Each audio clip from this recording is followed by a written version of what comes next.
All right, let's just dive right into it. Today, we're doing a full plot explainer for the highly anticipated 2026 live-action Masters of the Universe film. And let me tell you, this movie takes a legendary franchise and completely flips the script in some truly unexpected ways. We're going to go beat by beat, mapping out exactly how the filmmakers constructed this epic sword and sorcery adventure.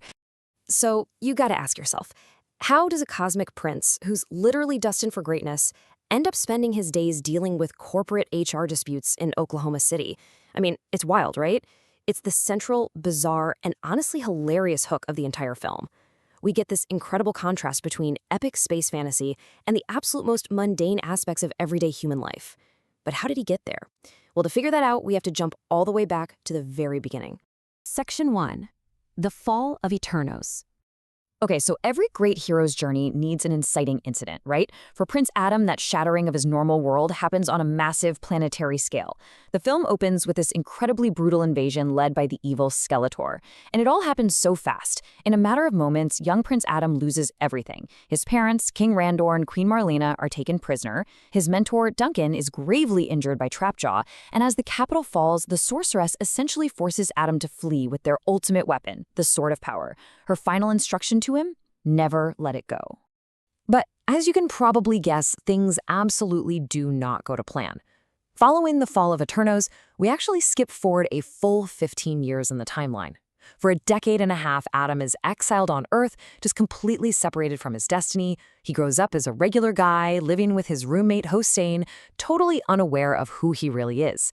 That is, of course, until the fateful day he finally rediscovers the lost Sword of Power. Section 2, Prince Adam in Oklahoma. So here we are in the ordinary world phase of our story, and it leans heavily into this brilliant fish-out-of-water comedy. Think about it.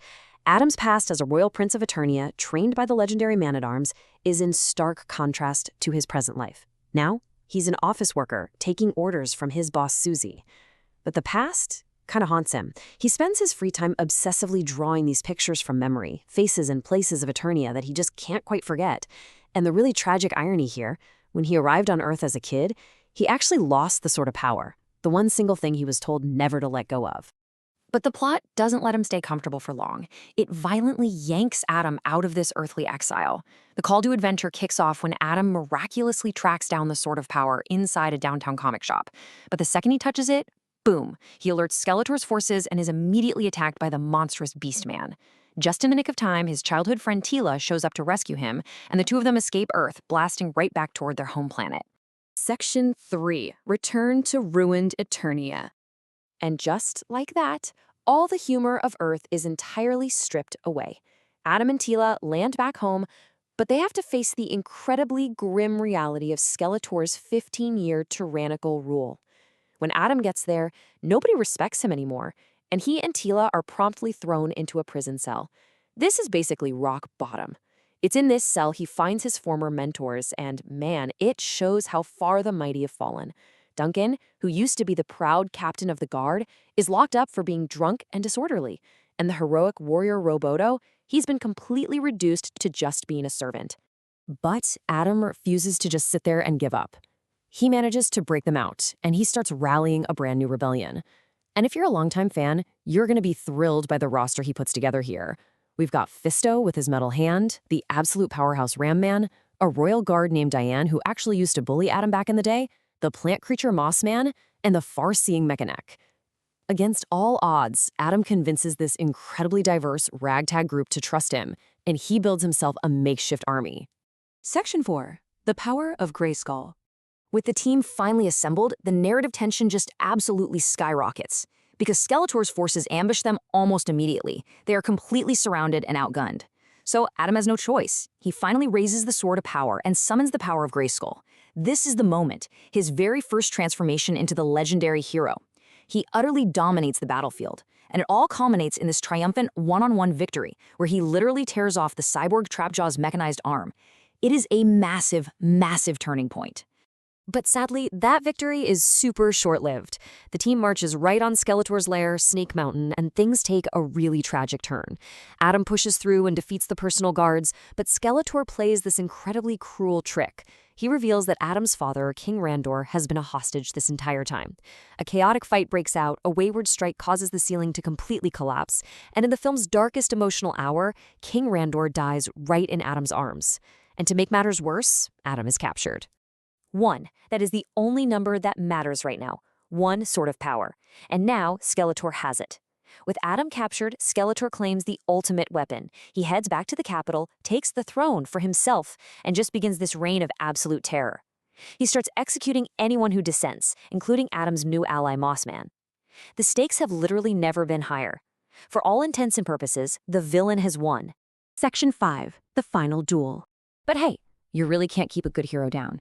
Adam and his forces manage a daring escape and rush back to Eternos for the climax.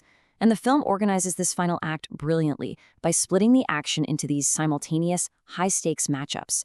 You've got Duncan finally getting his revenge, dueling and actually killing Trapjaw. Tila squares off against Skeletor's magical counsel, Evelyn. And of course, Adam confronts Skeletor. But it's not a clean victory. There is a very heavy cost. Right in the middle of all the chaos, the heroic Roboto is blown to pieces. And then, we get the ultimate plot twist. Just when you think Adam has the upper hand in their duel, Skeletor uses his dark magic, the Havoc Staff, and he completely shatters the Sword of Power. He stabs Adam, plunging him into this dark, telepathic trance-like limbo. Adam is left completely defenseless.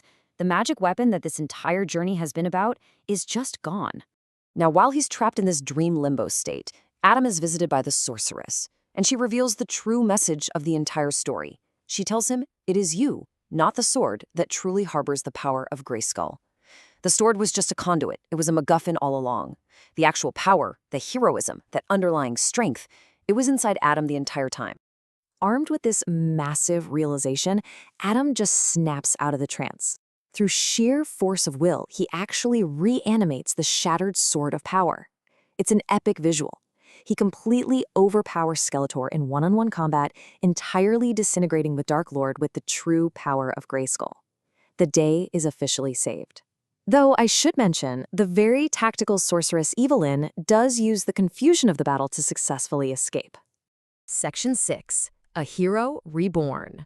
So we jump forward about 6 months, and we get this incredibly satisfying resolution. Peace has finally returned to the planet. Queen Marlena is ruling as the rightful monarch, and thankfully, Roboto has been successfully refurbished. But my absolute favorite detail of this whole ending, Adam's Earth roommate, Hussein, actually travels all the way to Eternia, and he realizes that all those crazy stories Adam used to tell back in their Oklahoma apartment were 100% true. Finally, Tila asks Adam what he wants to be called now. Dropping his earthly HR title for good, he officially takes the name He-Man. But wait, the filmmakers are definitely not done yet.